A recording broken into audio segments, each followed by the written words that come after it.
Dans le temps, une sportive, c'était souvent une voiture difficile à conduire, peu confortable et pas forcément très fiable. Mais ça, c'était avant que n'arrive cette voiture, la toute première Honda NSX.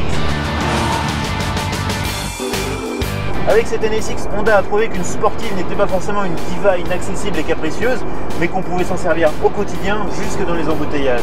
Et ça, c'était une vraie révolution à l'époque. Si bien cette voiture, elle a eu un énorme succès, et c'est devenu pour Honda un véritable mythe. Mais les meilleures choses ont une fin, et cette NSX, elle a dû se résoudre à prendre sa retraite. Alors autant dire que sa remplaçante, elle a attendu très longtemps, probablement un peu trop, mais elle est enfin là, la NSX de seconde génération. Et vous savez que le X de NSX, ça veut dire expérimental. Eh bien, ça n'a jamais été aussi vrai que sur cette génération. Parce que c'est une supercar hybride. Elle n'a pas un, pas deux, pas trois, mais carrément 4 moteurs. Le plus important est ici, le V6 3,5 litres biturbo de 507 chevaux. Juste à côté, une boîte à double embrayage et 9 rapports. Et entre les deux, un moteur électrique. Et à l'avant, 2 moteurs électriques, un par roue. Ça veut dire qu'on a 4 roues motrices, mais c'est pas le seul avantage que ça apporte, on le verra plus tard. À première vue donc, cette nouvelle NSX n'a pas grand chose à voir avec sa devancière. Avec ses 581 chevaux et son style acéré, elle lorgne clairement du côté des supercars façon Ferrari ou McLaren. Et si la japonaise reste relativement compacte, elle est désormais nettement plus large et paraît plus assise sur la route.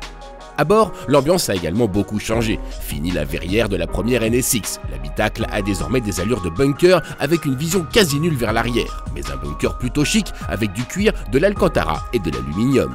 Si différente donc, et pourtant, la nouvelle NSX reprend certains traits de son ancêtre.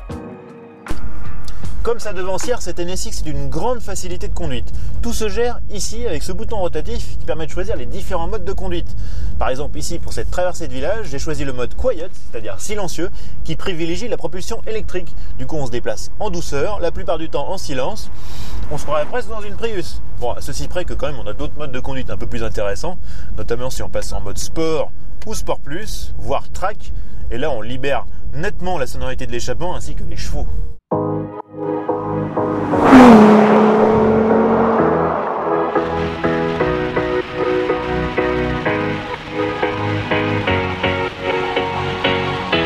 En clair, si elle sait se faire douce comme une Prius en ville, la NSX est presque aussi sophistiquée qu'une Porsche 918 Speeder, et son moteur thermique ne manque pas de caractère.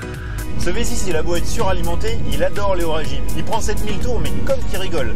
Et vous savez quoi? Le plus dingue, c'est que ces ingénieurs japonais, ils ont trouvé le moyen de lui donner le même son, exactement le même son que celui du V6 de l'ancienne NSX.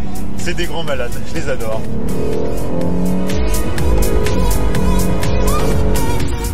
Sur route sinueuse, la NSX épate. Malgré ses lourdes batteries et ses presque 1800 kg à vide, elle plonge avec délice à la corde, répondant au doigt et à l'œil à sa direction hyper incisive. Mais il y a un truc.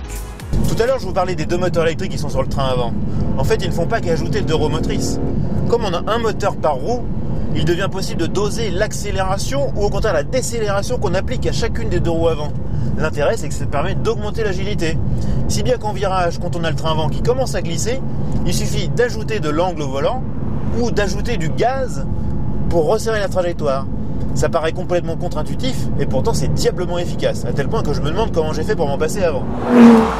Si bien que même sur une chaussée glissante, la NSX est collée au bitume. Alors bien sûr, tout n'est pas parfait. Les freins carbone céramique sont en option et on note des lacunes d'équipement. La finition pourrait être un peu plus soignée. Enfin, la lame de pare-choc avant est très basse, ce qui gêne au passage de certains ralentisseurs.